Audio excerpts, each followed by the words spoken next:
সীতা জোহার, সুপ্রভাত বন্ধুরা। তোমরা কেমন আছো? আশা করি তোমরা খুব ভালো আছো আর আমিও খুব ভালো আছি। এম হাসদা চ্যানেলে আরও একটি নতুন ভিডিওতে তোমাদের সবাইকে স্বাগত। দোকান থেকে বেরিয়ে এসে আগে বাবুকে ঘুম পাড়িয়ে দিয়েছি, তারপর আমি বিছানাগুলো গুছাচ্ছি। তো বিছানা গুছানো হয়ে গেল, ফ্রেশ হয়ে চলে আসলাম ছাদে জামা কাপড় মেলতে।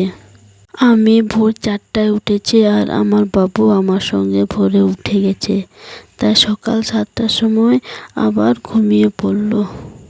ভোর 4টে থেকে সকাল 7টা অবধি বাবুকে নিয়ে দোকানে বসাটা 2-4খানি কথা না। শান্ত বাচ্চা থাকলে অবশ্যই দোকানে বসা যায়। আমার বাচ্চার মতো ছটপট আর দুরন্ত বাচ্চাকে নিয়ে দোকানে বসাটা সহজ নয়। শান্ত বাচ্চাকে খাবার দিয়ে খেলনা দিয়ে বসিয়ে রাখা যায়, কিন্তু আমার বাবু খাবার বা খেলনা দিয়ে বসিয়ে রাখা যায় না। ওর যতক্ষণ ঘুমের ঘোরটা কাটবে না ততক্ষণ ওকে কোলে রাখা যায়। ওর ঘুমের ঘোরটা কেটে গেলে ওকে সামলানো যায় না। আমি যেটাই করব আমার বাবু সেটাই কপি করবে। আমি যদি খরিদ্দারকে আলু দিই ও আলু দিবে, আমি যদি খরিদ্দারকে পয়সা ফেরত দিই ও পয়সা ফেরত দেবে। আর যদি দোকান দিতে না দিই তাহলে ও কান্নাকাটি শুরু করে দিবে। কোনো কিছুতে হাত দিতে না দিলেও কান্নাকাটি করে, আবার কোনো কিছু করতে না দিলেও কান্নাকাটি করে। আর এতটা কান্নাকাটি করে পুরো বাড়িটা মাথায় করে নেয়। জানি না কেন এতটা কান্নাকাটি করে আমার বাবু। শুধু এখন থেকে নয়, সেই জন্মের পর থেকে কান্নাকাটি করে। কত ডাক্তারকে দেখিয়েছি, কত ঠাকুরতলায় গিয়েছি, কিন্তু কোনো মতেই ওর কান্নাটা কমাতে পারলাম না। আমার বাবু জন্মের পর 4-5 মাস রাত আর দিন সমান করে দিয়েছিলাম। কখন রাত হতো আর কখন সকাল হতো বুঝতে পারতাম না। রাতেও জেগে থাকতাম আর দিনেও জেগে থাকতাম, এতটা কান্না করতো। আমি তো তোমাদের সঙ্গে বক বক করছি, আর এইদিকে দেখো দুষ্টু কোথায় উঠেছে। তো পড়ে গেলে কি হবে বলো তো? ঘুম থেকে উঠেই দুষ্টুমি শুরু হয়ে গেছে। আর আমাদের সাঁওতালি সমাজে তো সব কিছু ব্যাপারে বেশি বেশি কথা শোনায়। বাচ্চা যদি মায়ের পিছু পিছু ঘুরে তাও কথা শোনাবে, আবার বাচ্চা যদি মাকে ছাড়া না থাকে তাও আবার কথা শোনাবে। সব কিছু ব্যাপারে কথা শুনতে হয়। কথায় বলে না, লাইফে বেঁচে থাকতে গেলে যুদ্ধ করে বেঁচে থাকতে হয়। তাই আমাদের মেয়েদের জীবনটা এইভাবে যুদ্ধ করে বেঁচে থাকতে হয়। আর এইদিকে বাবু বাবার সঙ্গে বাজার যাবে বলে বাবার পিছু পিছু ঘুরছে। আমি মনে করি কাজটা সারা জীবন থাকবে, কিন্তু এই বাচ্চার শৈশবটা কতদিন থাকবে বলো তো? এখন যদি ওকে টাইম না দিই তাহলে কখন ওকে টাইম দিব? তাই আমি চেষ্টা করি কাজের ফাঁকে ওকে বেশি করে টাইম দেওয়ার। ওর সাথে খেলা করি, আনন্দ করি, ওর মতো চলার চেষ্টা করি, ওকে সবসময় হাসি খুশি রাখার চেষ্টা করি। কারণ আমি জানি একদিন বাবু বড় হয়ে গেলে এই সময়টা আর ফিরে পাবো না। তখন ওর আলাদা ব্যস্ত লাইফ থাকবে। ওর হাসি মুখটা দেখে আমার মন ভরে যায়।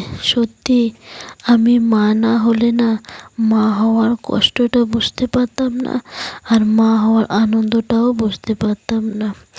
আমার বাবু মুখের হাসি দেখে প্রেগনেন্সির জার্নির যে কষ্টটা ভুলে গেছি। এতগুলো কষ্ট সহ্য করতে পেরেছি বলে একটা মিষ্টি হাসি আর একটা মিষ্টি মা ডাক শুনতে পাচ্ছি। এর জন্য ভগবানকে অসংখ্য অসংখ্য ধন্যবাদ জানাই। আমার বাবু হলো আমার প্রাণ। ওর মুখের হাসি আর ওর মা ডাক শুনেই আমি ফুল এনার্জি পাই, সারাদিনের ক্লান্ত দূর হয়ে যায়। বাবুর জন্য আমি 1000 কথা শুনতে রাজি, তাই কারো কথায় আমার যায় আসে না।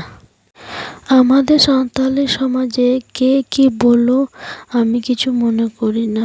আমি যেটা ঠিক মনে করি সেটা করি।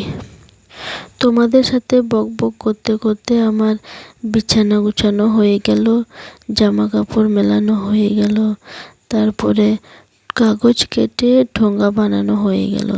তো ঠোঙা বানানোর পর ব্রেকফাস্ট করে আবার ঠোঙাগুলো গুছিয়ে নিলাম। তো ঠোঙা গুছিয়ে নেওয়ার পর আমি দোকানে চলে এসেছি দোকান গুছাতে। তো আমার দোকানগুলো গুছানো হয়ে গেল, তো দোকানের ভিতরে ঝাড় দিলাম, দিয়ে এখন দোকান বারান্দার দিকে ঝাড় দিব। আর এইদিকে আমার বোন বাচ্চা দুটোগুলোকে নিয়ে আসলো স্কুল থেকে, তো গাড়িটা ওখানে সাইডে দাঁড় করালো আর আমি ঝাড় দিচ্ছি দোকান বারান্দা। তো দোকান বারান্দা থেকে ঝাড় দেওয়ার পরে বাইরের দিকে ঝাড় দিব। আর এদিকে বাবু বারবার আমার কাছে ছুটে আসছে আর আমাকে কোথায় যেন নিয়ে যাচ্ছে, বুঝতে পারছে না কি বলছে, কান্নাকাটি করছে আর টেনে নিয়ে যাচ্ছে। দিয়ে বলছি দাঁড়াও আমি ঝাড় দিই তারপরে তোমার সঙ্গে যাচ্ছি। তো দেখো রাগ করে বসে পড়ছে, আবার উঠে পড়ছে। তো বাইরের দিকে ঝাড় দিয়ে দিলাম, তো চলে আসলাম এবার ঘরের দিকে ঝাড় দিতে। তো দুপুরের দিকে একবার ঝাড় দিয়ে ঘর মুছামুছি করি, তো ঝাড় না দিলে নোংরা হয়ে থাকে। জানি না আমাদের বাড়িটা কেন এতটা নোংরা হয়, না বাচ্চা কাচ্চা আছে বলে এতটা নোংরা হচ্ছে, না গ্রামের বাড়ি বলে এত নোংরা হচ্ছে। সারাদিন ঝাড় দিয়ে 2-3 বার করে মুছামুছি করি, তাও বাড়িটা নোংরা হয়, কেন জানি না এতটা নোংরা হয়। তো আমার ঘর দিকে ঝাড় দেওয়া হয়ে গেল, এখন বাইরের দিকে ঝাড় দেব। তো দেখতেই পাচ্ছ বন্ধুরা বাইরে কত রোদ, তো তবুও একবার করে ঝাড় দিতে হয় দুপুরবেলা। ঝাড় না দিলে দেখতে একটু খারাপ লাগবে, নোংরা থাকবে চারিদিকে। আর বাচ্চাগুলো তো আছে সারাদিন নোংরা করে, তো তবুও ঝাড় দিচ্ছে। তো রোদের মধ্যে ঝাড় দিতে এতটাই গরম লাগছে, তো ওভাবে আমি বাইরে ঝাড় দিয়ে দিলাম। এখন ঘরগুলো মুছে নিচ্ছি। তো এটা হচ্ছে আমার রুম, আমার রুমটা আমি আগে মুছে নিলাম, তারপরে আমি অন্য রুমে মুছবো, আমার বোনদের রুমে। বোনদের রুমে মোছা হয়ে গেল, এখন বারান্দাগুলো মুছে নিচ্ছি। তো ফ্যান ছাড়িয়ে রেখেছিলাম, তো ফ্যানগুলো অফ করে দিচ্ছি। বাড়িটা শুকিয়ে যাওয়ার পর আমি ফ্যানগুলো অফ করে দিলাম। আর এইদিকে আমি ঘর মুছছি আর বাচ্চা দুটোগুলো এদিক ওদিক করছে, মানে আমাকে শান্তিভাবে কাজও করতে দেয় না। এইদিকে যাচ্ছে একবার, ওইদিকে যাচ্ছে একবার। আর এইদিকে বোন আমার বাবার জন্য ভাত বেড়ে দিচ্ছে। তো এখন বাবা ভাত খাবে আর বাবার সঙ্গে বোনের দুটো ছেলেও ভাত খাবে। তো বোন বাবার জন্য ভাত নিয়ে গেল আর ওই বাচ্চা দুটোর জন্য ভাত নিয়ে গেল। তো আমার ঘর মোছাও হয়ে গেল, চান টান করে চলে আসলাম দুপুরে ভাত খেতে। তো আজকে রান্না হয়েছে আলু পটল ভাজা আর চপ আর ঢ্যাঁড়স ভাজা। তো আজকের মতো ব্লগটা এখানে শেষ করলাম। সুস্থ থেকো, ভালো থেকো, বাই।